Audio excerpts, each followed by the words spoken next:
ওয়ালাউ আন্না আহলাল কুরা আমানু ওয়াত্তাকাউ লাফাতাহনা আলাইহিম বারাকাতিম মিনাস সামাই ওয়াল আরদ। দেশের লোকেরা, জনপদের লোকেরা যদি আমার উপর ঈমান আনে আর আমাকে ভয় করার নীতি যদি অবলম্বন করে চলে, তাহলে আকাশ আর জমিনের সব বরকতের দরজা আমি আল্লাহ তাদের জন্য খুলে দেব। রিজক দেওয়ার মালিক তো আল্লাহ। কে মালিক? আল্লাহ পাক। আল্লাহর হারাম জিনিসকে আপনারা জারি রেখে 28 কোটি টাকা পাওয়ার লোভ করছেন। কত 28 কোটি চলে যাবে ঠিক পাবেন না। পেঁয়াজের ঝাঁজ কত টের পান না এখন? পেঁয়াজের ঝাঁজ কত? এক সময় সিলেটের নাম ছিল দুটি পাতা একটি কুড়ির দেশ, ঠিক না? দুটি পাতা একটি কুড়ির দেশ সিলেট। আর এখন দুটি কাঁচামরিচ একটি পেঁয়াজের দেশ বাংলাদেশ। মানুষ যখন নিজের দাম বোঝে না, তখন আল্লাহ জিনিসের দাম বাড়ায় দেয়।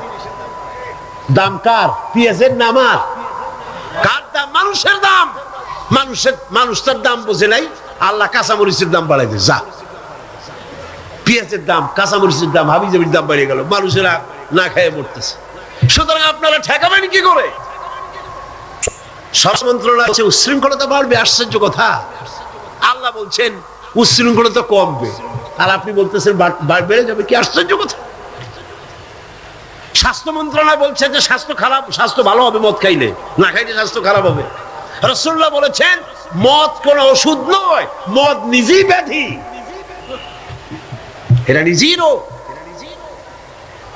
সুতরাং কথা হচ্ছে মেহমানদারি মদ দিয়া করা যাবে না। রাসূল কারীম সাল্লাল্লাহু আলাইহি ওয়াসাল্লামের কাছে মদ নিষিদ্ধ করণ আয়াত যখন নাজিল হলো, এই আয়াত যেটা আমি পড়লাম, একজন সাহাবী এসে বললেন হুজুর আমার কাছে কিছু মদ আছে, আমি এখন করবো। দেখেন আমি সেইখানে সেই মিটিং এ বললাম, সেই সাহাবী জিজ্ঞেস করলেন হুজুর আমি করবো কি? কোন ইহুদির হাদিয়া দিয়ে দেই? আল্লাহ নবী বললেন মদ নিষিদ্ধকরণ আয়াত যখন নাজিল হয়ে গেছে, এখন এই মদ যদি কারো কাছে অবশিষ্ট থাকে, না তা খাওয়া যাবে, না তা হাদিয়া দেওয়া যাবে, না তা বিক্রি করা যাবে, রাস্তায় ফেলে দাও। ফেলে দেওয়া ছাড়া এর কোনো পথ নাই। আল্লাহ নিষিদ্ধ করা জিনিস হারাম, এই জিনিস দিয়ে মেহমানদারি করা জায়েজ নাই। এমনকি রাসূলুল্লাহ কথাও বলেছেন, আপনারা শুনে রাখুন, কোন অনুষ্ঠানে আপনি গেছেন, আপনি জানতেন না যে সেখানে মদ সার্ভ করা হবে, কিন্তু আপনি গিয়ে দেখলেন যে ওখানে মদ দেওয়া হচ্ছে। রাসূলুল্লাহ বলেছেন আল্লাহ এবং পরকালের বিশ্বাস যদি কলিজার মধ্যে থাকে, ওই অনুষ্ঠান পরিত্যাগ করো, বেরিয়ে যাও। এই মদের অনুষ্ঠানে তুমি বসতেও। সর্বশেষ বললাম, আজকে ফাউন্ডেশনের ডিজি তিনি বলছেন আশ্চর্য কথা, আমার দেশে মুসলিম আছে তাই কোরআনের আইন আমি চালু করব না, এটা তাদের উপরে জুলুম হবে। রাসূলুল্লাহর উপরে যখন এই আইন নাজিল হয়, তখন মক্কা মদিনায় ইহুদি খ্রিস্টান ছিল না, তো তাদেরকে উপলক্ষ করে রাসূলুল্লাহ কি আইন বন্ধ করে রাখছিলেন? না, বরং বললেন সাহাবীরা, তখন তো মাইক ছিল না, রেডিও নাই, মাইক নাই, ফ্যাক্স নাই, পত্রপত্রিকা নাই, টেলেক্স নাই, টেলিভিশন নাই। হুজুর বললেন যাও রাস্তায় রাস্তায় এই আয়াত চিল্লায় পড়ো। সাহাবায়ে কেরাম রাস্তায় নেমে গেলেন। এই আয়াত, ইন্নামাল খামরু ওয়াল মাইসিরু ওয়াল আনসাবু ওয়াল আজলামু রিজসুম মিন আমালিশ শাইতানি ফাজতানিবু। যাও পড়ো। সবাই চিল্লায় পড়তে লাগলেন। ইতিহাস সাক্ষী, তারা যখন তেলাওয়াত করতেছিলেন রাস্তায় রাস্তায়, যেই সব মুসলমান মদ পান করতেছিলেন, তখন যার হাতে মদের গ্লাস ছিল, কোরআনের আয়াত শুনে মদের গ্লাস নিক্ষেপ করলেন। যিনি গলায় নিয়েছিলেন, মুখে নিয়েছিলেন, কুড়ি করে ফেলে দিলেন। যিনি গিলেছিলেন, গলার মধ্যে আঙ্গুল দিয়ে বমি করে ফেলে দিলেন। যার ড্রামের ভিতরে, হাড়ির ভিতরে মদ ছিল, লাথি মেরে পাতিল ভেঙে দিল, আর মদ রাস্তাগুলি প্রবাহিত হয়ে গেল। শাসনতন্ত্র, আমার দেশের সংবিধানের ভিতরে আল্লাহর উপরে ঈমান এবং অবিচল আস্থার কথা বলা হয়েছে, সেইটাও নাকি অমুসলিমদের উপরে জুলুম করা হয়েছে। আমি জিজ্ঞেস করতে চাই, আমার দেশের হিন্দুরা আল্লাহকে অস্বীকার করে? হাসতে কনকান করে? আল্লাহ না বলুক, ভগবান তো বলে, ব্রহ্মা তো বলে, উপরওয়ালা তো বলে, ঈশ্বর তো বলে, বিধাতা তো বলে। খ্রিস্টানরা আল্লাহর অস্বীকার করে? চিল্লায় বলেন করে? বৌদ্ধরা করে? এই দেশের কিছু নাস্তিক মুরতাদ ছাড়া আল্লাহকে কেউ অস্বীকার করে না। সুতরাং আমার দেশে আল্লাহর উপর ঈমান এবং অবিচল আস্থার কথা সংবিধানে যা লেখা হয়েছে, এটাকে পরিবর্তন করতে চাইলে বাংলাদেশে আগুন জ্বলবে, কেউ ঠেকাইতে পারবে না।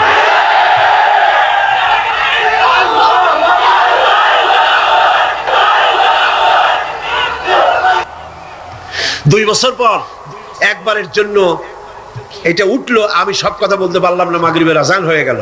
আমাকে বলা হলো এই বিল আবার আরেকদিন আমরা মিটিং করবে।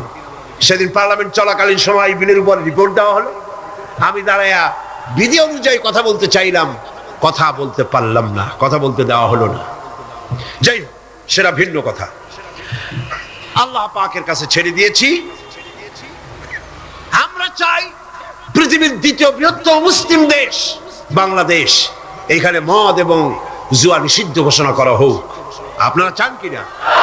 চান কিনা? চান কিনা? আল্লাহ রাব্বুল আলামিন বলছেন, যেটাই হলো সফলতার মানদণ্ড। দুনিয়ার চৌহদ্দির ভিতরে এই সফলতা নির্ভর করে না। সূরা হজে বলা হয়েছে, ইয়া আইয়ুহাল্লাযীনা আমানু রুকউ ওয়াসজুদু ওয়া'বুদু রাব্বাকুম ওয়াফআলুল খায়রা লাআল্লাকুম তুফলিহুন। হে বিশ্বাসীরা, রুকু করো, তোমরা রুকু এবং সিজদা করো, আর নিজের রবের বন্দেগী করো, নেক কাজ করো। এই কাজগুলি করলে তোমরা সফল কাম হতে পারবে। সফলতার মানদণ্ড এখানেই আল্লাহর হুকুম, আল্লাহর আনুগত্যের সামনে নিজের মাথা নত করে দেওয়ার মধ্যেই, এটার মধ্যেই রয়েছে সফলতা। আল্লাহ পাক সেই কামিয়াবি দুনিয়া এবং আখিরাতে আমাদেরকে দান করুন। আমরা বলি আমিন, আমরা বলি আমিন। এরপরে আল্লাহ পাক আরেকটি গুরুত্বপূর্ণ কথা সামনে বলছেন। আল্লাহর কথা সবই গুরুত্বপূর্ণ। আল্লাহর কথা কি? সবই গুরুত্বপূর্ণ। আল্লাহ পাক বলেন, وَمِنَ النَّاسِ مَن يَشْتَرِي لَهْوَ الْحَدِيثِ لِيُضِلَّ عَن سَبِيلِ اللَّهِ بِغَيْرِ عِلْمٍ وَيَتَّخِذَهَا هُزُوًا أُولَئِكَ لَهُمْ عَذَابٌ مُهِينٌ। লোকেদের মধ্যে এমন লোক আছে যারা মনোমুগ্ধকর কথা কিনে আনে জ্ঞান ছাড়াই, আল্লাহর পথ থেকে মানুষকে ফিরায় রাখার জন্য। ওয়াত্তাখিযাহা হুজুয়া, আর আল্লাহর পথে মানুষ যেন চলতে না পারে সেই জন্য এই পথকে তারা হাসি এবং ঠাট্টা বিদ্রুপ করে। উলাইকা লাহুম আযাবুম মুহিন, এদের জন্য রয়েছে লাঞ্ছনাকর শাস্তি। আর কি? وَإِذَا تُتْلَى عَلَيْهِ آيَاتُنَا وَلَّى مُسْتَكْبِرًا كَأَن لَّمْ يَسْمَعْهَا كَأَنَّ فِي أُذُنَيْهِ وَقْرًا فَبَشِّرْهُ بِعَذَابٍ أَلِيمٍ। আর যখন তাকে আমার আয়াত তেলাওয়াত করে শোনানো হয়, সে দর্প ভরে অ্যাবাউট টার্ন করে, দর্প পরে পিঠ ফিরায় চলে যায়। কাল্লাম ইয়াসমাহা, যেমন সে শুনতেই পায় নাই। কান্না ফি উযনাইহি ওয়াকরা, যেন সে বধির, কালা, আমার কথা যেন শুনিই নাই, এমনই অবস্থা। এই লাহওয়াল হাদিস, এই জিনিসটাকে এটা বুঝতে হবে। এই মুহূর্তে সবচাইতে জরুরি কথা লাহওয়াল হাদিস। এগুলো হচ্ছে একদিকে আল্লাহর পক্ষ থেকে পথ নির্দেশনা আসছে, অনুগ্রহ আসছে, সেটার নাম হচ্ছে, সেটা দিয়ে লোকেরা লাভবান হচ্ছে, তার নাম কিতাব কোরআন শরীফ। তার নাম কি? কোরআন শরীফ। অন্যদিকে ওই সব সৌভাগ্যবান ব্যক্তির পাশাপাশি এমন দুর্ভাগা লোকেরাও রয়েছে যারা আল্লাহর আয়াতের মোকাবেলায় ভিন্ন পদ্ধতি গ্রহণ করেছে। সেটা কি? তারা বিভিন্ন মনোমুগ্ধকর কথা বিভিন্ন জায়গা থেকে আমদানি করেছে। হাদিস শরীফে এসেছে, নজর ইবনে হারেস, কুরাইশদের এক ব্যক্তি, সে বলল তোমরা মুহাম্মদ সাল্লাল্লাহু আলাইহি ওয়াসাল্লামের বিরোধিতা করে কিছু করতে পারবে না। কারণ তারে তোমরা বলছো মিথ্যাবাদী, না তারে তোমরা বলছো যে তিনি গণক, তিনি জাদুকর। এই কথা বলে তোমরা কুল পাবে না, কারণ তিনি এই সমাজের ভেতরেই বেড়ে উঠেছেন। জিন্দেগিতে তিনি একটি মিথ্যা কথা বলেন নাই, কাউকে ঠকান নাই, কারোর সঙ্গে প্রতারণা করেন নাই। এই লোকের বিরুদ্ধে এই সমস্ত কথা বলে তোমরা কুলাইতে পারবে না।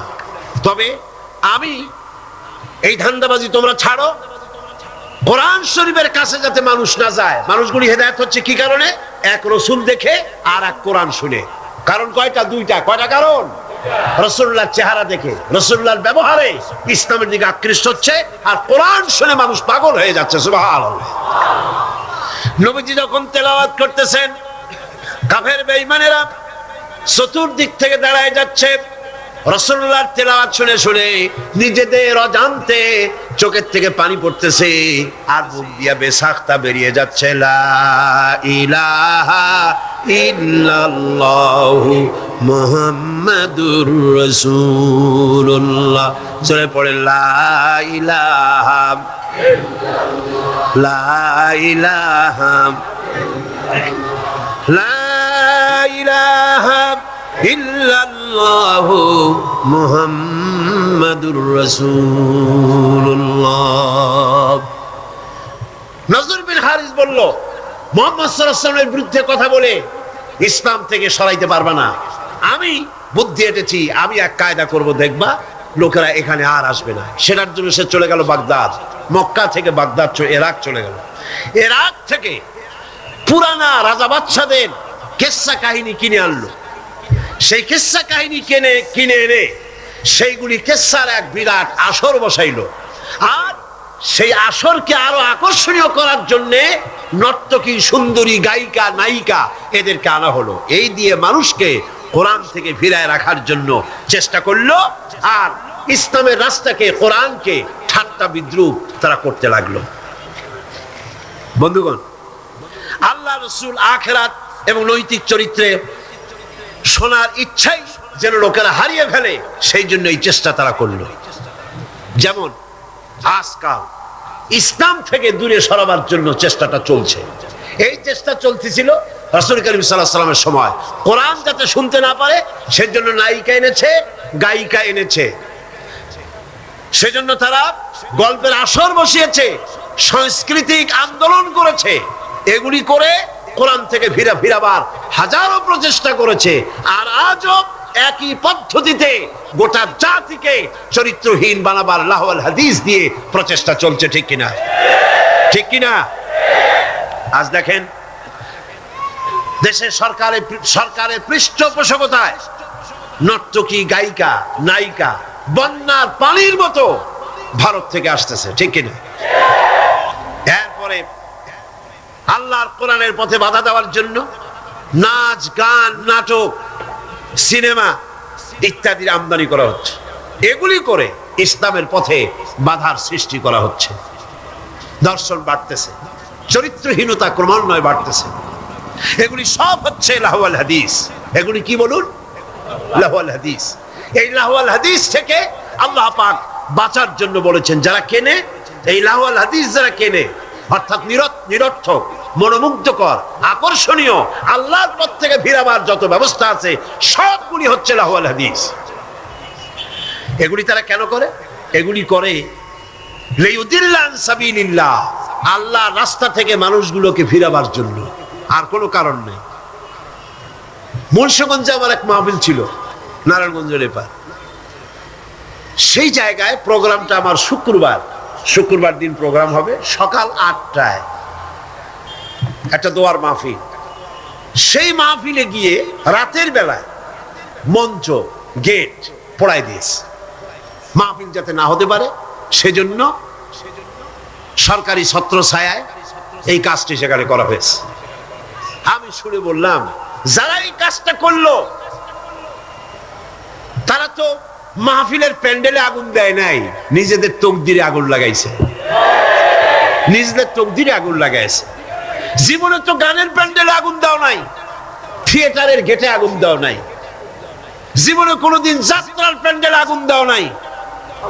সেই প্যান্ডেলটা আগুন দিলা যেখানে বসে কোরআনের কথা বলা হয়, যেখানে হাদিসের কথা বলা হয়, আগুন কপালে দিয়েছো, তকদিরে পোড়াইছো। যে হাত দিয়ে কোরআনের মাহফিলের মঞ্চের প্যান্ডেল পোড়ানো হয়েছে, এই হাত তো সাথে থাকার কথা নয়। এরপরে আল্লাহ পাক বলছেন এদের অবস্থাটা কি? এরা ওয়াইত্তাখিদাহা হুজওয়া, আল্লাহর পথে আহ্বানকারীদেরকে তারা ঠাট্টা বিদ্রূপ করে। লিউদিল্লা আন সাবিলিল্লাহ, একদিকে তো আল্লাহর রাস্তায় বাধা সৃষ্টি করে যাতে করে আল্লাহর পথে আসতে না পারে, তার জন্য হাজারো প্রচেষ্টা করে। দুই নম্বরে ঠাট্টা বিদ্রূপ করে ইসলামওয়ালা, টুপিওয়ালা, নামাজওয়ালা, দাড়িওয়ালা, নানান কথা বলিয়া ইসলাম যারা করে তাদেরকে ঠাট্টা এবং বিদ্রূপ করে। আল্লাহ বলেন এই যে লাঞ্ছনা করতেছো নবীকে, কোরআনকে, ইসলামকে, ইসলামের দায়ীদেরকে, আর আমি তোমাদের জন্যই, তোমরা যে ইসলামকে লাঞ্ছনা করছো, মুসলমানদেরকে লাঞ্ছিত করছো, এই জন্য আমি আল্লাহ তোমাদের জন্য রেখেছি উলাইকা লাহুম আযাবুম মুহিন। ইসলামকে যারা লাঞ্ছিত করছো, মুসলমানদেরকে যারা লাঞ্ছনা দিচ্ছ, তোমাদের জন্যই লাঞ্ছনাদায়ক শাস্তি আমি আল্লাহ রেখে দিয়েছি কিয়ামতের দিন। এদের অবস্থাটা কি? আল্লাহ বলেন এদের অবস্থা হচ্ছে ওয়াইদা তুতলা আলাইহি আয়াতুনা ওয়াল্লা মুস্তাকবিরান কাআন লাম ইয়াসমাহা কাআন্না ফি উযনাইহি ওয়াকরাব। এদেরকে যখন আল্লাহর আয়াত তেলাওয়াত করে শোনানো হয়, দর্প পরে পিঠ ফিরায় চলে যায়, আমল দিতে চায় না। আল্লাহ বলেন এমন ভাবে অহংকারে ফিরে যায়, কাআন্না ফি উযনাইহি ওয়াকরা, মনে হয় যেন কানা বধির, শুনি নাই। ফাবাশশিরহু বিআযাবিন আলীম, এদেরকে কঠিন শাস্তির সুসংবাদ দাও। কঠিন শাস্তির কি দাও? কঠিন শাস্তির কি সুসংবাদ হয়? কি হয়? দুঃসংবাদ। আল্লাহ বলছেন কি? সুসংবাদ। এটা একটা দৃষ্টান্ত দিলে আপনারা বুঝবেন। আমি মাঝে মধ্যে এটা দৃষ্টান্ত দিয়ে এভাবে বুঝাই। ছেলে যদি মায় কন্ট্রোল করতে না পারে, খুব দুষ্ট ছেলে, মায় কন্ট্রোল করতে পারে না, মা তখন বলে আমার কথা তো শুনলি না, দাঁড়া অপেক্ষা কর, তোর বাবা আসবে, আমি তার কাছে বলবো। এমন পিঠটি লাগাবে, তখন মজা টের পাবি। পিঠেলি কি মজা লাগে নাকি? তাহলে এটা বলছে কেন? শাস্তির তীব্রতা বুঝাবার জন্য। সেই জন্য আল্লাহ পাক বলছেন ফাবাশশিরহু, এদেরকে সুসংবাদ শোনাও। পীড়াদায়ক, যন্ত্রণাদায়ক শাস্তি এদের জন্য রয়েছে যারা ইসলামের পথে বাধা দেয় আর ইসলামকে দিয়ে যারা ঠাট্টা বিদ্রূপ করে। মরিয়া দেখো, তারপরে টের পাবা। এখন তো কিছু আল্লাহ কমে না। আল্লাহ খুব, আল্লাহর ধৈর্য আমাদের চাইতে কম না বেশি? সুবহানাল্লাহ, সুবহানাল্লাহ, কোন সুবহানাল্লাহ। চিন্তা করা যায়, আল্লাহ যদি আমাদের মতো এরকমের বদমেজাজি হইতেন, মেজাজ খারাপ হইতো, কবে ভাঙ্গে চুরে সব শেষ করে ভালাইতেন। আল্লাহর কত ধৈর্য, সুবহানাল্লাহ, কত ধৈর্য। আল্লাহ অপেক্ষা করতেছেন, সময় দিচ্ছেন। ওয়ায়ামুদ্দুহুম ফি তুগয়ানিহিম ইয়ামাহুন। আল্লাহ পাক সার্কাসদেরকে, সীমা লঙ্ঘনকারীদেরকে ঢেল দিচ্ছেন, কর যদ্দুর পারিস কর। তারপরে যখন প্রান্ত সীমায় চলে যায়, এরপর আল্লাহ পাক ধরেন, আর যখন ধরে তখন ছাড়াই নিতে পারে এমন ক্ষমতা পৃথিবীর কারো। আল্লাহ পাক বলছেন ইন্নাল্লাযীনা আমানু ওয়া আমিলুস সালিহাতি লাহুম জান্নাতুন নাঈম খালিদিনা ফিহা ওয়াদাল্লাহি হাক্কান ওয়া হুয়াল আজিজুল হাকীম। নিশ্চয়ই যারা ঈমান এনেছে, আমলে সালেহ করেছে, তাদের জন্য রয়েছে নিয়ামতে পরিপূর্ণ জান্নাত। সুবহানাল্লাহ। গালাগালি সহ্য করো, তোমরা গালাগালি সহ্য করো, মার সহ্য করো, অত্যাচার সহ্য করো, জুলম সহ্য করো, সহ্য করো, আর নিজেদের কদমকে মজবুত করো, দ্বীনকে প্রতিষ্ঠার পথে এগিয়ে যাও। আল্লাহ পাক বলছেন আমি তোমাদের জন্য নিয়ামতে পরিপূর্ণ জান্নাত রেখেছি, ওদের জন্য দুনিয়া, তোমাদের জন্য জান্নাত। সুবহানাল্লাহ। হুনাইনের যুদ্ধ থেকে, হুনাইনের জিহাদ থেকে রাসূলুল্লাহ যখন ফিরতেছিলেন, ফেরার পথে গনিমতের মালগুলি ভাগ করতেছিলেন, গনিমতের মাল ভাগ করছিলেন, তখন মক্কা শরীফ থেকে যে সমস্ত মুসলমানরা এসেছিলেন তাদেরকে রাসূলুল্লাহ বেশি দিলেন, ছাগল বেশি দিলেন, গনিমতের মাল ছাগল বেশি দিলেন, উট বেশি দিলেন। আনসারদেরকে কম দিলেন। হযরত সাদ রাদিয়াল্লাহু তাআলা আনহু, যিনি আনসারদের নেতা ছিলেন, তিনি রাসূলুল্লাহকে বললেন, হুজুর বন্টন যা করলেন এতে কিন্তু আনসারেরা একটু নারাজ হয়ে গিয়েছে, তারাই বেশি স্যাক্রিফাইস করলো, অথচ গনিমতের মাল তারা কম পেয়ে গেল। হুজুর বললেন, তোমার মত কি? কয়, আমিও ওই রকমই, অর্থাৎ ওইটাই সমর্থন করি, আমাদেরকে একটু বেশি দেওয়া উচিত ছিল। রাসূলুল্লাহ কি বললেন? সুবহানাল্লাহ। রাসূলুল্লাহ বললেন, একটু পরেই তুমি দৃশ্যটা দেখবা, ও সাদ, ও আনসারেরা, একটু পরেই দৃশ্যটা দেখবা। মক্কায় যারা ফিরে যাবে তারা নিয়ে যাবে উট, ভেড়া, ছাগল, আর মদিনায় যারা ফিরে যাবে তারা নিয়ে যাবে আল্লাহ রাসূলকে সাথে নিয়ে যাবে, আল্লাহ রাসূলকে সাথে নিয়ে যাবে। কোনটা বেশি? সুবহানাল্লাহ। দুনিয়ায় ঠাট্টা করে, বিদ্রুপ যারা করে, গালাগালি করে, সহ্য করো এবং তাহাম্মুলের সাথে পরিস্থিতির মোকাবেলা করো। আল্লাহ পাক বলছেন, অপেক্ষা করো, ওদের জন্য দুনিয়ায় সব শেষ, যত সেলুট এইখানে শেষ, এরপরে সেলুট শুরু হবে কবরের মধ্যে নিয়ে, আসল সেলুট, ঠিক পাইছেন? আসল সেলুট শুরু হয়ে যাবে কবরের মধ্যে গিয়া। আগ পর্যন্ত যদ্দূর পারো করো। আর মুসলমানদের দুঃখ দুর্দশা ইমানদারদের জন্য মওতের আগ পর্যন্ত শেষ। হ্যাঁ, পরে আল্লাহ পাক বলেছেন, চিরস্থায়ী জান্নাত দেব, খালিদিনা ফিহা আবাদা, চিরকাল জান্নাতের মধ্যে থাকবা। সুবহানাল্লাহ। তবে এখানে আপনি সবর করে থাকবেন, আমার কথার ভুল অর্থ করবেন না যে আমরা শুধু মার খেতে থাকবো আর সবর করব, আর মাতবাড়ি, রাজনীতি, সমাজনীতি, ক্ষমতা, সব দেশের ফাসেক, ফুজ্জার, সারাবি, জানি, কাবাবি, ওরা থাকবে মাথার উপরে, আর আমরা খালি সবর করে যাব না। কথা কিন্তু সেটা না। কথা হচ্ছে ধৈর্যের সাথে পথ অতিক্রম করেন, মঞ্জিলের পানে এগিয়ে যান। মঞ্জিল কি? কোরআনের আইন চালু হওয়া। মঞ্জিল কি? আল্লামা ইকবাল বলেছেন, মঞ্জিলের দিকে এগিয়ে যাও, মঞ্জিলের পথে গন্তব্যে এগিয়ে চলো, সেই পর্যন্ত চলতে থাকো যতক্ষণ পর্যন্ত তোমার নাকের থেকে শ্বাস আসা যাওয়া করে। যতক্ষণ পারো মঞ্জিলে পৌঁছাবার জন্য দৌড়াও, যখন দৌড়াতে পারবে না, পায়ে যখন শক্তি নাই, তখন হামাগুড়ি দাও, হামাগুড়ি দিয়াও যখন এগোতে পারো না গড়াতে থাকো, যখন তাও পারো না তখন মঞ্জিলের পানে তাকায় থাকো, যতক্ষণ চোখের পাতা তোমার স্তব্ধ হয়ে না যায়। চোখের পাতা নীরব নিস্তব্ধ না হওয়া পর্যন্ত মঞ্জিলের পানে তাকায় থাকো। আমরাও ধৈর্য ধারণ করে পরিস্থিতির মোকাবেলা করব। ওরা অস্ত্র নিয়ে আসবে, আমরাও অস্ত্র ধারণ করব। সেই অস্ত্র বন্দুক নয়, কামান নয়, রিভলভার নয়, স্ট্যান্ডগান নয়, এসএলআর নয়, দুনিয়ার মানুষের বানানো অস্ত্র নয়। ওদের অস্ত্রের মোকাবেলা করব ঈমানের অস্ত্র দিয়ে, চরিত্রের অস্ত্র দিয়ে। কিসের অস্ত্র দিয়ে? চরিত্রের অস্ত্র দিয়ে, ঈমানের অস্ত্র দিয়ে এদের মোকাবেলা করব। আর ইনশাআল্লাহ বাংলার জমিনে দ্বীন প্রতিষ্ঠা আমরা করব ইনশাআল্লাহ। আল্লাহ পাক বলছেন, এইভাবে যারা ঈমান আনবে, আমলে সালেহ করবে, ওদের জন্য জান্নাতুন নাঈম, নিয়ামতে পরিপূর্ণ জান্নাত দেব, খালিদিনা ফিহা, ওর মধ্যে তারা চিরকাল থাকবে। ওয়াদাল্লাহি হাক্কান, আল্লাহর প্রতিশ্রুতি অকাট। আল্লাহ ওয়াদা খেলাপ করেন না? কইলেন কেন? আসতে বললেন কেন? আল্লাহ ওয়াদা খেলাপ করে কখনো?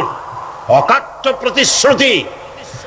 শেষে গিয়ে বলছেন, ওয়াহুয়াল আজিজুল হাকিম, তিনি প্রজ্ঞাময় এবং পরাক্রমী। আমার ভাইয়েরা, নবীজি বিপদে, এতগুলি শত্রু তরবারি নিয়ে তিনি বিপদে ধৈর্য হারা হন নাই। আস্তে করে ঘরের থেকে বেরিয়ে হযরত আবু বকরের বাড়িতে গিয়ে হাজির। দরজায় গিয়ে আওয়াজ দিলেন, আবু বকর। অমনি দরজা খুলে গেল। লাব্বাইক ওয়া সাদাইক। হুজুর বলেন, আবু বকর রে, একটা ডাকে কেমনে সাড়া দিলে? তুমি কি ঘুমাইছিলে না? হযরত আবু বকর বলেন, হুজুর আপনি বলেছেন আমাকে নিয়ে হিজরত করবেন, আমি মনে মনে চিন্তা করেছি, না জানি কত রাত্রে নবীজি আসেন, উঠতে যদি আমার দেরি হয়ে যায়, নবীজি যদি দরজার কাছে দাঁড়ায় দাঁড়ায় আমারে ডাকাডাকি করে, আর আমি যদি ঘুমায় থাকি, তাহলে আল্লাহর নবীর সঙ্গে বেয়াদবি হয়ে যাবে। এই মনে করে বিছানায় না ঘুমাইয়া আপনার গলার আওয়াজ শোনার জন্যে এই দরজার সঙ্গে পিঠ লাগাইয়া লাগাইয়া দাঁড়াইয়া ঘুমাচ্ছিলাম। আল্লাহর নবী হযরত আবু বকরকে সঙ্গে করে নিয়ে চললেন মদিনার দিকে। উল্টা পথে রওনা করলেন। বারবার কাবা শরীফের দিকে তাকাতে লাগলেন। বুখারী শরীফে এসেছে, নবীজি বারবার কাবার দিকে তাকিয়ে বলতেছেন, রে কাবা, বড় আশা ছিল তোর কাছে থাকবো, তোর খেদমত করব, কিন্তু তোর নিষ্ঠুর সন্তানেরা তোর কাছে আমারে থাকতে দিল না রে। আল্লাহ নবী মিসফালা দিয়ে জাবালে কেদোয়ার উপর দিয়ে চলে গেলেন জাবালে সুরে। গুহার কাছে যখন গিয়েছেন, ফজর রক্ত হয়ে গেল। হযরত আবু বকর রাদিয়াল্লাহু তাআলা আনহু বলছেন, হুজুর আর উপায় নাই, দিন হয়ে গেল, এখন বুঝি ধরা পড়ে যাব, ওই গুহার মধ্যে গিয়ে আশ্রয় নেই। তবে আপনি দাঁড়ান, গুহার ভিতরেই পাহাড়িয়া গুহা, বিচ্ছু থাকতে পারে, সাপ থাকতে পারে, আমি আগে ঢুকি, যদি কোনো হিংস্র প্রাণী থাকে আমার উপর দিয়া আঘাত হয়ে যাক, আল্লাহর নবী হেফাজতে থাকুক। হযরত আবু বকর রাদিয়াল্লাহু তাআলা আনহু গুহার ভিতরে নামলেন। নেমে গুহা সাফ করে হুজুরকে ডাকলেন। হুজুর তাশরীফ ফরমালেন গুহার মধ্যে। হুজুর বলেন, আবু বকর, হেঁটে হেঁটে কষ্ট হয়ে গেছে, তুমি বসো, তোমার উরুর উপরে মাথা রেখে আমি একটু ঘুমায়ে যাই। আল্লাহর হাবিব ঘুমায়ে গেলেন। হযরত আবু বকর লক্ষ্য করে দেখেন চতুর্দিকে অনেকগুলি গর্ত দেখা যায়। এই গর্ত থেকে সাপ আসতে পারে, বিচ্ছু আসতে পারে মনে করে নিজের গায়ের চাদর ছিঁড়ে ছিঁড়ে গর্তগুলি বন্ধ করা শুরু করে দিলেন। কয়েকটা গর্ত বন্ধ করার মতো চাদর আর নাই, পাও দিয়ে চেপে ধরলেন। এক পাহাড়িয়া বিষধর সাপ বেরোবার জন্য চেষ্টা করে বেরোবার পথ খুঁজে না পেয়ে হযরত আবু বকরের পায়ের উপরে দংশন করেছে। বিষের যন্ত্রণায় হযরত আবু বকরের চোখ থেকে পানি দরদর করে পড়ছে। রাসূলুল্লাহর ঘুম ভেঙে গেল। আল্লাহর নবী তাকে বলেন, আবু বকর, চোখে পানি কেন?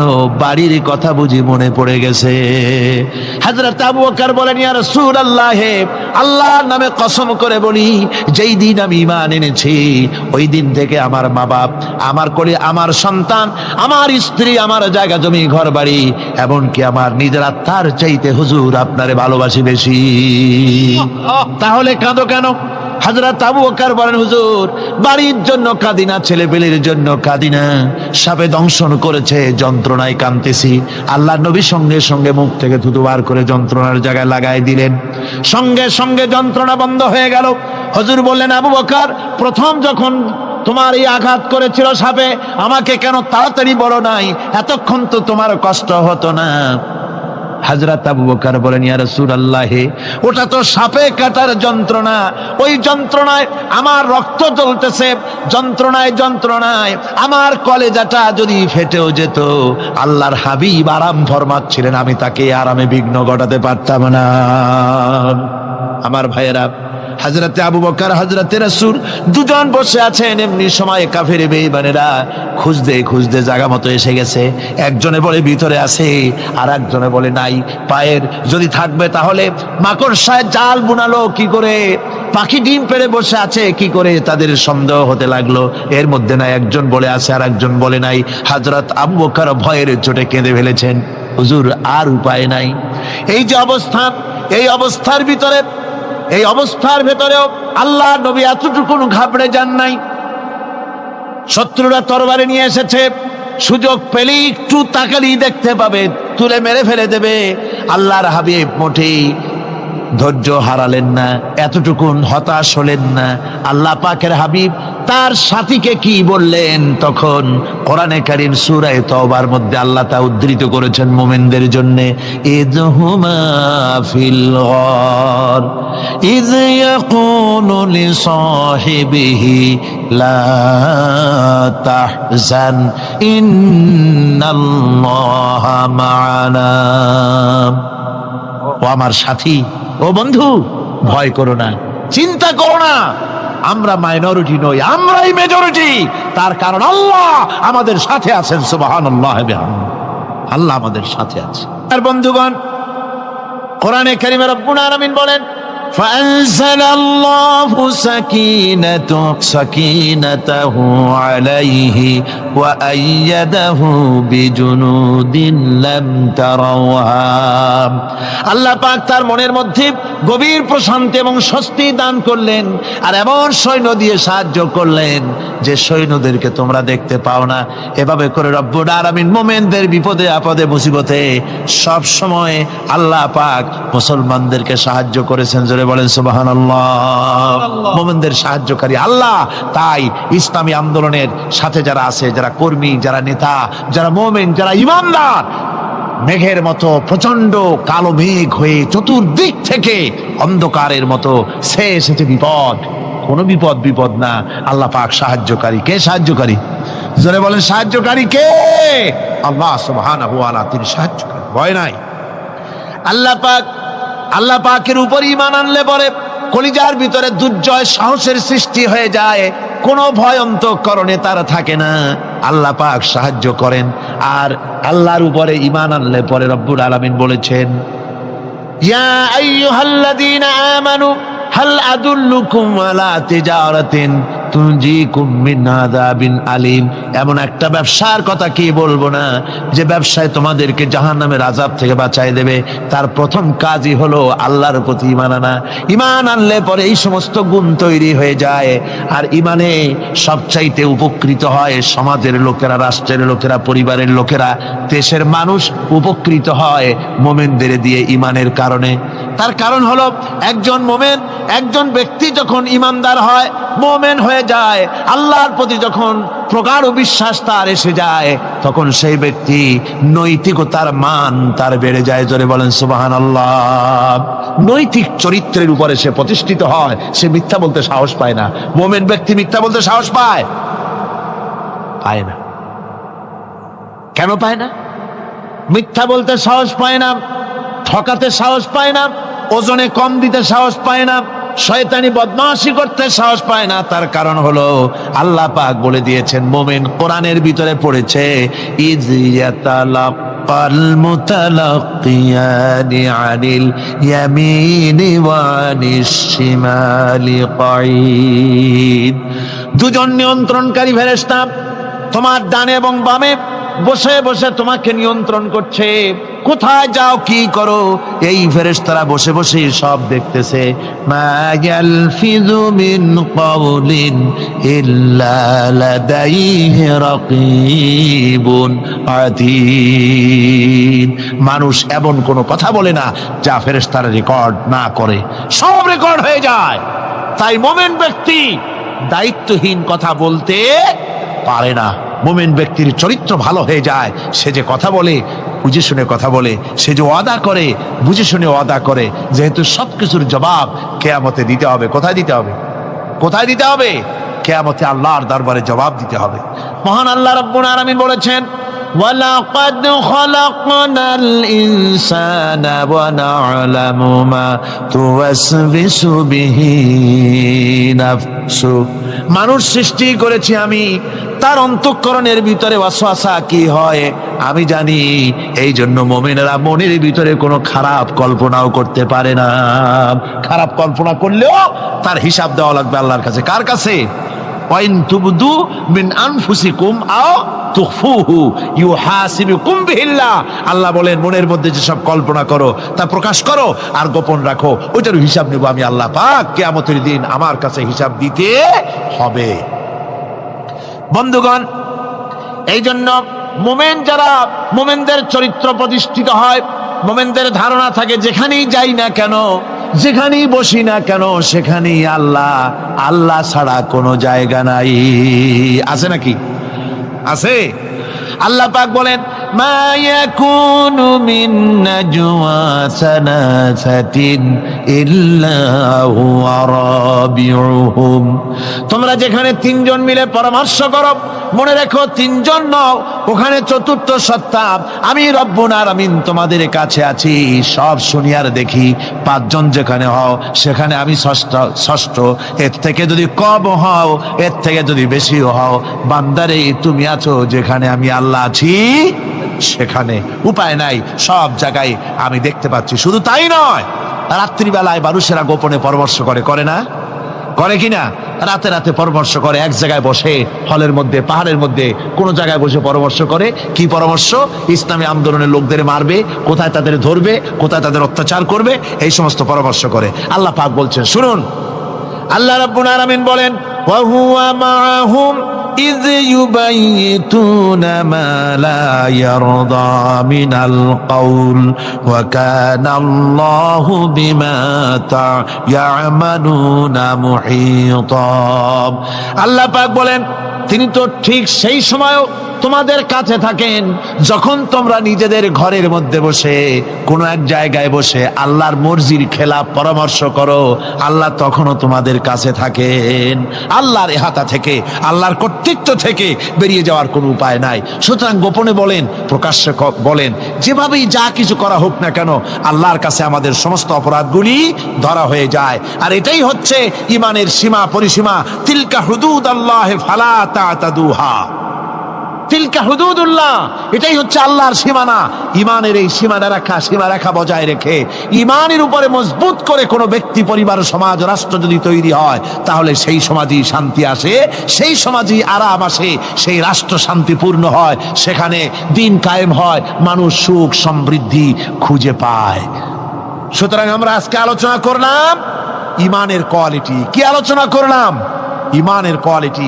এই কোয়ালিটি দিয়ে যেন আল্লাহ আমাদেরকে ভরপুর করে দেন। জোরে বলেন আমিন, আরো জোরে বলেন আমিন। একবার রাসূল পাক সাল্লাল্লাহু আলাইহি সাল্লামের কাছে একজন মুশরিক এসেছেন, তার কাছে একটা ভাঙ্গা মূর্তি। হুজুর জিজ্ঞেস করলেন, তোমার মূর্তিটা ভাঙা কেন? লোকটি বলল যে এটি হচ্ছে আমার খোদা, একে আমি সব সময় সাথে রাখি, না জানি কোন সময় কোন বিপদে পড়ি, এই জন্য সাথে রাখি বিপদ থেকে বাঁচার জন্য। পথিমধ্যে আমার প্রকৃতির ডাক এলো, পেশাব পায়খানায় যাওয়ার প্রয়োজন হলো, তো মনে করলাম এমন জায়গায় এই খোদা নিয়ে যাওয়া উচিত না। খোদাকে রাস্তার উপরে রেখে তারপরে গেলাম কাম সারতে। কাম সেরে এসে দেখি যে এইটার মাথা থেকে শুরু করে পা পর্যন্ত ভিজা। মনে করলাম খোদার শরীর ভিজা, না জানি নিশ্চয়ই কোনো পবিত্র বরকতপূর্ণ পানি হবে। তো এই বরকতপূর্ণ পানি আমি নিজে একটু টেস্ট করলাম, জিহ্বা দিয়া চাটলাম, খাইলাম, দেখলাম যে কেমন কেমন গন্ধ আসে, আর কি একটা টক টক জাতীয় বিশ্রী রকমের। তো মনে করলাম পবিত্র পানি এরকমের গন্ধ হবে কেন? এদিক ওদিক তাকালাম, তাকিয়ে দেখি দূরে একটা কুকুর দাঁড়ানো, তার নিচের থেকে পানি টপকাচ্ছে। তখন ভাবলাম যে আসলে কোন বরকতের পানি এটা। আমি তখন রাগ করে এইটা ঠ্যাং ধরে আছাড় মারলাম যে তুই কি খোদা না তুই একটা হুদা? তুই তো নিজেরই ঠেকাতে পারিস না বিপদ থেকে, তো আমারে ঠেকাবি কি করে? হাদিস শরীফ এসছে, রাসূল পাক সাল্লাল্লাহু আলাইহি সাল্লাম তখন হেসে দিয়েছিলেন। সে হাসিতে হুজুরের দন্ত মোবারক বিকশিত হয়েছিল, শরীর মোবারক কেঁপে উঠেছিল। হুজুর জিজ্ঞেস করলেন, আমার কাছে কি বক্তব্য এসেছো? লোকটি বলছে, হুজুর আমার কাছে আজকে এইসব জিনিসের ব্যর্থতা, অসারতা ধরা পড়েছে, আমি তৌহিদের আশ্রয় নিতে এসেছি। আল্লাহর নবী বললেন, পড়ো লা ইলাহা ইল্লাল্লাহু মুহাম্মাদুর রাসূলুল্লাহ। মুমিন ব্যক্তি আত্মমর্যাদার সৃষ্টি হয় তার কলিজার মধ্যে, আত্মসম্ভ্রম, আত্মসম্মান। সে কারো কাছে মাথা নত করবে না, তার কারণ সে জানে আমি যার গোলাম তিনি হচ্ছেন সকল ক্ষমতার উৎস। সকল ক্ষমতার উৎস কে? চিল্লায় বলতে হবে, সকল ক্ষমতার উৎস কে? কিন্তু আমার দেশের পার্লামেন্ট, আমার দেশের সংসদ, এই সংসদে নেতা নেত্রীরা সেখানে বসে বলেন সকল ক্ষমতার উৎস, সকল শক্তির উৎস জনগণ। বলেন এরকম, সকল ক্ষমতার উৎস জনগণ। এই ধরনের কথা বলা শিরক, বিশ্বাস করাও শিরক। জনগণের ক্ষমতা কোথায়?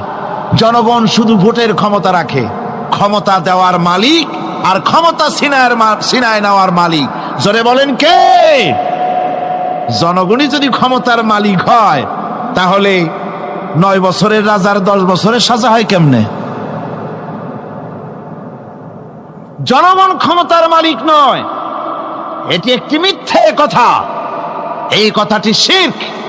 কোন মুসলমানের কথা বিশ্বাস করা উচিত নয়। কথা বুঝতে পেরেছেন? কোন মুসলমানের বিশ্বাস করা উচিত নয়। আল্লাহ পাক পরিষ্কার বলেছেন, আন্নাল কুওয়াতা লিল্লাহি জামিআ, সমস্ত ক্ষমতার উৎস কেবলমাত্র আল্লাহ সুবহানাহু ওয়া তাআলা। কিন্তু বেকুবরা বোঝে না জনগণকে খুশি করার জন্য, তাদের ভোট যেন বারবার পাওয়া যায়, এই জন্য বলে সমস্ত ক্ষমতার উৎস জনগণ। বেকুবেরা পাগলেরা বুঝে না, সেই জন্যই তারা এই কথাগুলি বলে। কয়েকটি কথা আমাদের দেশে চালু আছে যে কথাগুলি শুনলে খুবই খারাপ লাগে। একটা হচ্ছে সকল ক্ষমতার উৎস জনগণ, এটি মারাত্মক শিরকপূর্ণ কথা। আরেকটি কথা, যখন রেডিও টিভিতে বলা হয় যে কুতুবদিয়া, হাতিয়া, সন্দ্বীপ, কক্সবাজার উপকূলীয় এলাকায় থেকে 280 মাইল স্পিডে বাতাস প্রবাহিত হবে, 30 ফিট উঁচু হয়ে জলোচ্ছ্বাস হবে, গ্রেট ডেঞ্জার সিগন্যাল নাম্বার 10 দেখাবার জন্য বলা হলো। সাথে সাথে তারপরেই রেডিও টিভি থেকে, সরকারি যন্ত্র থেকে সরকারের লোকেরা বলতে থাকেন এই বিরাট তুফান, জলোচ্ছ্বাস এবং ঘূর্ণিঝড়ের মোকাবেলা করার জন্য সেনাবাহিনী প্রস্তুত করে রাখা হয়েছে। কি বেকুবি! 30 ফুট জলোচ্ছ্বাস হবে, সেনাবাহিনী করবে কি? বন্দুক নিয়ে দাঁড়ায় থাকবে? মোকাবেলা করবা, প্রচন্ড বাতাসের মোকাবেলা করবা তুমি সলিমুদ্দি। হ্যাঁ, বরং বলা যেতে পারে ঘূর্ণিঝড় এবং জলোচ্ছ্বাসের পরে যে দুর্যোগ সৃষ্টি হবে তড়িৎ গতিতে, আমরা সেই দুর্যোগকে, মানুষকে ঠেকাবার জন্য আমরা প্রাণ চেষ্টা চালাবো, আমাদের সব মেশিনারি সেজন্য প্রস্তুত আছে, এটা বলা যেতে পারে। কিন্তু ঝড়ের মোকাবেলা করব, মারাত্মক কথা, মারাত্মক কথা। আমি এই গল্পটি আপনাদেরকে শোনালাম এজন্য যে সেই যুগের লোকেরা যতটা পাগল, আহাম্মক, বেকুব আমরা মনে করি, এরকম বেকুব ছিল না, আহাম্মক ছিল না। তাদের শৌর্য ছিল, তারা স্বাধীন চেতা ছিল, বীরত্বগাথা ছিল তাদের। তারা কারোর অধীনতা স্বীকার করতো না, বুদ্ধি ছিল, প্রজ্ঞা ছিল, মেধা ছিল, সব ছিল। শুধু একটি জিনিসের অভাবে তারা চুরি করত, ডাকাতি করত, জেনা করত, ব্যভিচার করত, হত্যা করত, এগুলিকে কোনো অপরাধ মনে করত না। সেই জিনিসটির নাম ছিল ওহীর জ্ঞান। সেই জিনিসটির নাম ছিল কি? আল্লাহ রাব্বুল আলামিন সেই যুগে এই মানুষগুলির পরিবর্তনের জন্য, গোটা বিশ্বে শান্তি আনার জন্য, পৃথিবী যখন ধ্বংসের দ্বার প্রান্তে দাঁড়িয়েছে, রহমত ছাড়া পৃথিবীকে আর রক্ষা করা যাবে না, তখন আল্লাহ তাআলা রাসূলকে রহমত হিসেবে পাঠালেন। আল্লাহ তাআলা বলছেন, ওয়ামা আরসালনাকা ইল্লা রাহমাতাল লিল আলামিন। নবী হে, আমি আপনাকে আমার গোটা বিশ্বের জন্য, গোটা সৃষ্টি জগতের জন্য আমি আপনাকে আমার করুণার মূর্ত প্রতীক করে পাঠালাম। সৃষ্টি জগতের জন্য আপনি আমার রহমত। সুবহানাল্লাহ। বর্তমান যে মাসটা চলছে, এই মাসটির নাম আরবি মাস মাহে রবিউল আউয়াল। এই মাসেই আল্লাহ তাআলা পাঠিয়েছিলেন বিশ্বনবী মুহাম্মদ রাসূলুল্লাহ সাল্লাল্লাহু আলাইহি ওয়াসাল্লামকে পৃথিবীর মানবতার কল্যাণের জন্য। তাকে এই পৃথিবীতে আল্লাহ তাআলা পাঠিয়েছিলেন। আল্লাহ তাআলা কোরআনে কারীমের মধ্যে বলছেন, সূরা আন-নাহল, আল্লাহ তাআলা বলছেন, وعلى الله قصد السبيل ومنها جائر ولو شاء لهداكم أجمعين وعلى الله قصد السبيل। আর সোজা রাস্তা বলে দেওয়ার দায়িত্ব আমি আল্লাহর। সুবহানাল্লাহ বলেন। সোজা রাস্তা বলে দেওয়ার দায়িত্ব কার? আল্লাহ তাআলা বলছেন, সোজা রাস্তা বলে দেওয়ার দায়িত্ব আমার, যেখানে রয়েছে অসংখ্য বাঁকা পথ। ওয়ালাউ শাআ লাহাদাকুম আজমাইন। আর আমি যদি ইচ্ছে করতাম তাহলে গোটা বিশ্বের সমগ্র মানব মণ্ডলীকে আমি হেদায়েত করে দিতাম। এখানে প্রশ্ন ওঠে, তাহলে তিনি হেদায়েত করলেন না কেন? এই যে পৃথিবীতে নানামুখী মানুষ, কেউ আল্লাহ মানে, কেউ মানে না, কেউ নামাজ পড়ে, কেউ পড়ে না, কেউ মদ খায়, জেনা করে, এই যে নানামুখী, নানা চরিত্রের মানুষ, আল্লাহ বলছেন আমি হেদায়েত ইচ্ছে করলে সবাইকে করে দিতে পারতাম, তাহলে তিনি করলেন না কেন? এর কারণ হচ্ছে আল্লাহ তাআলা মানুষকে করেছেন সব থেকে শ্রেষ্ঠ সৃষ্টি। সৃষ্টির সেরা কারা? জোরে বলেন। আচ্ছা, সৃষ্টির সেরাই মানুষ হলো কি করে? মানুষ কি পাখির মতো উড়তে পারে? মানুষ কি চিতাবাঘের মতো দৌড়াতে পারে? মানুষ কি মাছের মতো সাঁতরাতে পারে? মানুষ কি বাঘের মতো ক্ষিপ্রতা, সিংহের মতো হিংস্রতা, সাপের মতো ক্রুদ্ধতা এগুলি মানুষের মধ্যে কি আছে? নাই। তাহলে মানুষ সৃষ্টির সেরা হলো কিভাবে বলতে পারেন? সৃষ্টির সেরা হয়েছে তার জ্ঞানের কারণে। আল্লাহ তাআলা চাঁদ সূর্যকে যেভাবে বাধ্য করেছেন তার হুকুম মানার জন্য, আমাদেরকে আল্লাহ তাআলা এভাবে হুকুম মানতে বাধ্য করেন নাই। কোরআন শরীফে আল্লাহ তাআলা বলেছেন, ওয়ালাকাদ কাররামনা বানি আদম। আল্লাহ তাআলা বলেন, আদম সন্তানকে আমি সম্মানিত করেছি। চাঁদ, সূর্য, গ্রহ, নক্ষত্র, সৌররাজি, নবমণ্ডল, ভূমণ্ডল সবকিছু আল্লাহর আইন মানতে বাধ্য না বাধ্য নয়? আল্লাহ তাআলা কোরআনে কারীমে বলেছেন, আফা গায়রা দীনিল্লাহি ইয়াবগুন ওয়া লাহু আসলামা মান ফিস সামাওয়াতি ওয়াল আরদি তাওআন ওয়া কারহা। আফা গায়রা দীনিল্লাহি ইয়াবগুন, তোমরা কি আল্লাহর দেওয়া জীবন ব্যবস্থাকে ছেড়ে দিয়ে অন্যের তৈরি করা মতবাদ গ্রহণ করতে চাও? ওয়ালাহু আসলামা মান ফিস সামাওয়াতি, অথচ আকাশে যা আছে, জমিনে যা আছে সব কিছু তার আনুগত্যের মস্তককে আমার সামনে নত করে দিয়েছে। সুবহানাল্লাহ। চাঁদ এবং সূর্য, সূর্যের কোনো ক্ষমতা নাই। রাত এখন বাংলাদেশে 8:40। রাত, সূর্যের কোনো ক্ষমতা নাই এখন বাংলাদেশে সে উদিত হয়। রাতের অধিকারকে সূর্য ক্ষুণ্ণ করতে পারে না, সূর্যের অধিকারকে চন্দ্র ক্ষুণ্ণ করতে পারে না। লাশ-শামসু ইয়ামবাগি লাহা আন তুদরিকাল কামারা ওয়ালাল লাইলু সাবিকুন নাহার ওয়া কুল্লুন ফি ফালাকিন ইয়াসবাহুন।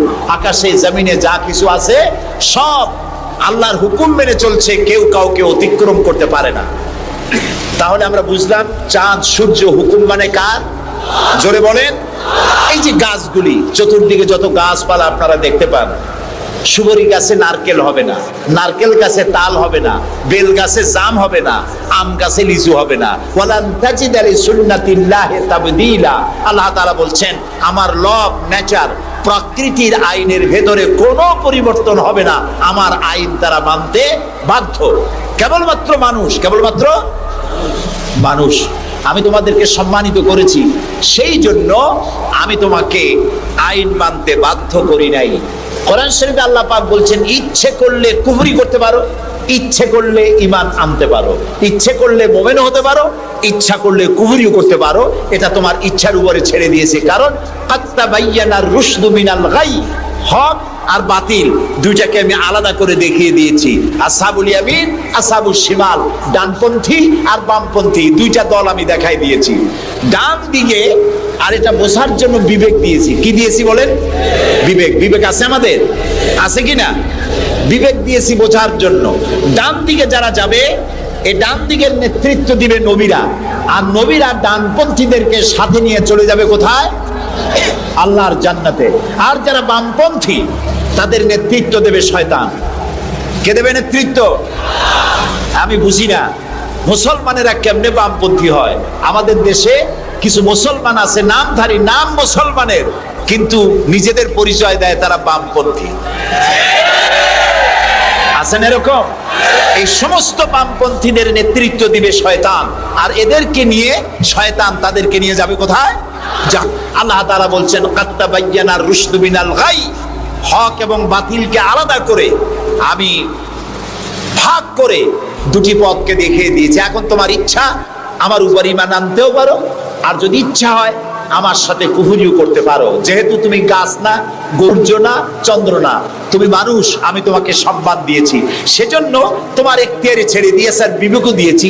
এই বিবেক দিয়ে তুমি বুঝতে পারবা পথ কোনটা। আল্লাহ বলছেন, আমার দায়িত্ব হলো ওয়া আলাল্লাহি কাসদুস সাবিল, সোজা রাস্তা বলে দেওয়ার দায়িত্ব আমার। সুবহানাল্লাহ। আমি বলে দিয়েছি সোজা রাস্তা কোনটি। আল্লাহ তাআলা বলেন সূরা ইব্রাহিমের মধ্যে, আলিফ লাম রা, কিতাবুন আনজালনাহু ইলাইকা লিতুখরিজান নাসা মিনাজ যুলুমাতি ইলান নূর। আল্লাহ তাআলা বলেন, হে নবী, আমি আপনার উপর একখানা কিতাব অবতীর্ণ করলাম। এটা একটি কিতাব নাজিল করলাম এই জন্য, লিতুখরিজান নাসা মিনাজ যুলুমাতি ইলান নূর, যাতে করে আপনি মানব মণ্ডলীকে অন্ধকার সমূহ থেকে আলোর দিকে নিয়ে আসতে পারেন। লক্ষ্য করুন কথা আল্লাহ, আমি কার কথা শোনাচ্ছি? অন্ধকার সমূহ থেকে আলোর দিকে নিয়ে আসতে পারেন। ওলামারা যারা আলেম তারা বুঝবেন, কোরআন শরীফে আল্লাহ তাআলা অন্ধকারের কথা যত জায়গায় বলেছেন বহু বচনে বলেছেন, এক বচনে বলেন নাই। আর আলোর কথা যখন বলেছেন তখন এক বচনে বলেছেন, বহু বচনে বলেন নাই। নূরের বহু বচন হলো আনোয়ার, এই শব্দটি কোরআন শরীফের মধ্যে নাই। আল্লাহ এখানে কি বলছেন? আমি আপনার উপরে কিতাব অবতীর্ণ করলাম এই জন্য যাতে করে আপনি মানব মণ্ডলীকে অন্ধকার সমূহ থেকে আলোর দিকে আনতে পারেন। অন্ধকার সমূহ কি? অন্ধকার সমূহ হচ্ছে মানব রচিত যত মতবাদ, এ সবগুলো কি বলেন সবাই? অন্ধকার। আর ইসলাম হলো আলো। অন্ধকারের অনেক রূপ হয়, আলোর রূপ হয় মাত্র, বলেন কয়টা হয়? দেখুন, অঙ্ক যেদিন পরীক্ষা হয়, ম্যাট্রিক হোক আর দাখিল পরীক্ষা হোক, অঙ্কের যে পরীক্ষাটা যেদিন হয় সেদিন অঙ্ক পরীক্ষা দিতে গিয়ে যাদের অঙ্ক ভুল হয় তাদের ফলাফল একরকম হয় না বহু রকম হয়? ভুল যা হয় কয় রকম হয়, আর অঙ্ক যাদের রাইট হয় তাদের কয় রকম হয়? একরকম। তাহলে এর দ্বারা কি বোঝা যায়? সত্যের রূপ একটা আর ভুলের রূপ অনেকগুলো। এই জন্য আলোর রূপ একটা, অন্ধকারের রূপ অনেক। যেমন বিদ্যুতের আলো, কেরোসিনের আলো, হেসাকের আলো, চাঁদের আলো, সূর্যের আলো, যত রকমের আলো আছে সব আলোর রূপ একটাই, কিন্তু অন্ধকারের রূপ বিভিন্নতর। শবে কাজেবের এক রকমের অন্ধকার, অমাবস্যার আর এক রকমের অন্ধকার, রাতের আধারের আর এক রকম অন্ধকার, মেঘাচ্ছন্ন হওয়ার আর এক রকম অন্ধকার, কুয়াশাচ্ছন্ন হওয়ার আর এক রকম অন্ধকার, দরজা জানালা ভেন্টিলেটর সব বন্ধ করে দেওয়ার আর এক রকমের অন্ধকার। অন্ধকারের রূপ অনেক আর আলোর রূপ একটা। আল্লাহ বলছেন কোরআন এই জন্য নাজিল করেছি, লিতুখরিজান নাসা মিনাজ যুলুমাতি ইলান নূর, মানুষের তৈরি করা যত মতবাদ সব অন্ধকার, আর ইসলাম হচ্ছে আলো। আল ইসলাম নূর, ইসলাম হচ্ছে আলো। আলোর রূপ একটা। আলোর রূপ কয়টা? আল্লাহ তাআলা বলছেন ওয়া আলাল্লাহি কাসদুস সাবিল, আমি সোজা রাস্তা বলে দেব, যেখানে আছে অসংখ্য বাঁকা পথ সেই সোজা রাস্তার নাম কি বলতে পারবেন? মাশাআল্লাহ, আপনারা সবাই বলতে পেরেছেন। সেই ইসলাম, সেই পথের নাম ইসলাম। এই ইসলামের পথ প্রদর্শক ছিলেন আল্লাহর নবীরা। দুনিয়ায় যত নবী আল্লাহ পাঠিয়েছেন সমস্ত নবীরা হচ্ছেন ইসলামের পথ প্রদর্শক। কিন্তু বইপত্রে অনেক সময় একটা কথা ভুল লেখে, তারা লেখে মুহাম্মদ সাল্লাল্লাহু আলাইহি সাল্লাম ইসলাম ধর্মের প্রবর্তক। এটি একটি ভুল কথা। প্রবর্তক অর্থাৎ যিনি শুরু করেন, যিনি যে জিনিসটা চালু করেন তিনি ওইটার প্রবর্তক হন। ইসলামের প্রবর্তক হচ্ছেন আল্লাহ তাআলা, আর সমস্ত নবীরা হচ্ছেন প্রচারক, আর সর্বশ্রেষ্ঠ প্রচারক হচ্ছেন মুহাম্মাদুর রাসূলুল্লাহ সাল্লাল্লাহু আলাইহি ওয়াসাল্লাম। আল্লাহ রাব্বুল আলামিন তাকে পৃথিবীতে পাঠালেন ইসলাম প্রচার, প্রসার, প্রতিষ্ঠা এই কাজের জন্য। আল্লাহ তাআলা তাকে পাঠালেন এবং তাকে সর্বাধিক মর্যাদা দিলেন। এত বড় মর্যাদা আল্লাহ তাআলা পৃথিবীতে আর কারো দেন নাই। সুবহানাল্লাহ। কোরআনে কারীমের মধ্যে আমরা দেখতে পাই আল্লাহ রাব্বুল আলামিন যখনই কোন নবীকে ডাকার দরকার বোধ করেছেন তিনি নাম ধরে ধরে রেখেছেন। তিনি বলেছেন ইয়া আদম, ইয়া জাকারিয়া, ইয়া ইব্রাহিম, ইয়া ঈসা, ইয়া মূসা। গোটা কোরআন শরীফ তন্ন তন্ন করে যদি তালাশ করা যায় কোরআন শরীফের ভিতরে কোথাও ইয়া মুহাম্মদ এই শব্দটি, এই বাক্যটি কোথাও পাওয়া যাবে না। আল্লাহ তাআলা তার রাসূলকে মুহাম্মদ সাল্লাল্লাহু আলাইহি সাল্লামকে কোরআনে কারীমে কোথাও নাম ধরে ডাকেন নাই। কেন ডাকেন নাই? তাকে মর্যাদা দিয়েছেন। সুবহানাল্লাহ। আল্লাহ রাব্বুল আলামিন নিজে তো নাম ধরে ডাকেনি নাই, বরং কোরআনে কারীমে আল্লাহ রাব্বুল আলামিন বলেছেন ও পৃথিবীর মানুষেরা আমার নবীকে তোমরাও যেন পরস্পরকে যেভাবে নাম ধরে ডাকাডাকি করো, আমার নবীকে তোমরা সেভাবে নাম ধরে ডাকবে না। আল্লাহ নিষেধ করে দিয়েছেন।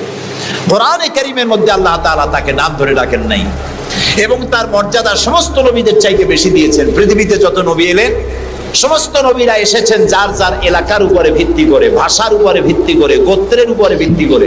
মুহাম্মদ সাল্লাল্লাহু আলাইহি সাল্লাম শুধু আরবি ভাষাভাষীদের নবী ছিলেন না, শুধুমাত্র মক্কার এবং মদিনার নবী ছিলেন না, তিনি বিশ্ব নবী। বলুন তো কি নবী? আল্লাহ রাব্বুল আলামিন কোরআনে কারীমের মধ্যে বলেছেন, কুল ইয়া আইয়ুহান নাসু ইন্নী রাসূলুল্লাহি ইলাইকুম জামিআ। আল্লাহ তাআলা বলেন, হে নবী আপনি বলুন, ও পৃথিবীর মানব মণ্ডলী, আমি আল্লাহর পক্ষ থেকে তোমাদের সকলের জন্য আমি রাসূল হয়ে এসেছি। কিয়ামত পর্যন্ত এই পৃথিবীতে যত মানুষ আসবে সমস্ত মানুষের জন্য। রাসূল বলেছেন শুধু মানুষের জিন নয়, আল্লাহর সমস্ত সৃষ্টি জগতের জন্য আল্লাহ তাআলা আমাকে রাসূল করে পাঠিয়েছেন। সুবহানাল্লাহ। নবী করিম সাল্লাল্লাহু আলাইহি সাল্লাম পৃথিবীতে এলেন, এবং আল্লাহ তাআলা তাকে এই সম্মান দিয়ে, মর্যাদা দিয়ে পৃথিবীতে কেন পাঠালেন? সূরা ফাতহার মধ্যে আল্লাহ তাআলা বলছেন, هو الذي أرسل رسوله بالهدى ودين الحق ليظهره على الدين كله وكفى بالله شهيدا। আল্লাহ তাআলা বলেন যে তিনি আল্লাহ, যিনি তার রাসূলকে দ্বীনে হক আর সত্যের বিধান সহকারে পৃথিবীতে পাঠিয়েছেন। কেন?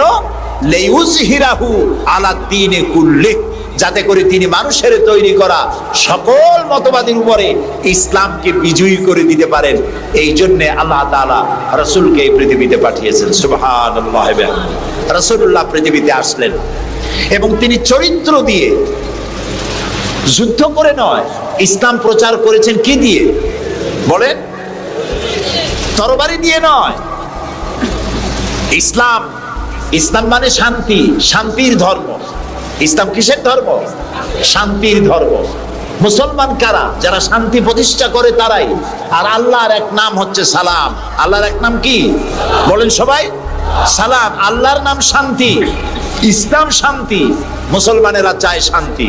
সেই শান্তি প্রতিষ্ঠার জন্য মুহাম্মদ সাল্লাল্লাহু আলাইহি সাল্লাম তরবারি দিয়ে ইসলাম আনেন নাই, তিনি ইসলাম এনেছেন তার অনুপম চরিত্র মাধুর্য দিয়ে, ব্যবহার দিয়ে, দ্বীন প্রচার করে তার মাধ্যমে জনগণকে ইসলামের মধ্যে এনেছেন। কথা উঠতে পারে তাহলে যুদ্ধগুলো হলো কেন? বদর, ওহদ, হুনাইন, তাবুক, এগুলো ইয়ারমুক, কেন এই যুদ্ধগুলো হলো?